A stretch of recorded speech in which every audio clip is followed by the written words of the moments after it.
how to fix Wi-Fi icon not showing on your PC. So hello there and welcome back to another video. To fix it, at the search bar here you have to search for your network and internet connection. So simply search for network settings. You have to go to settings, and then over from there you can check out your network and internet. This option, simply tap onto it and then simply tap onto this advanced network settings. Simply tap onto advanced network settings, and from there here you can see this Ethernet.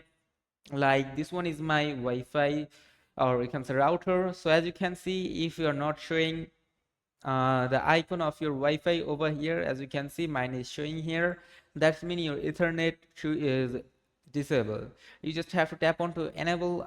If you have disabled it, it will be shown enable right here. So you just have to tap on to enable, and then you can just see those icon, like you can see the Wi-Fi icon. So that was as simple as that. So if this video is helpful, do not forget to like and subscribe to the channel. Till then, take care, goodbye, see you on to another video.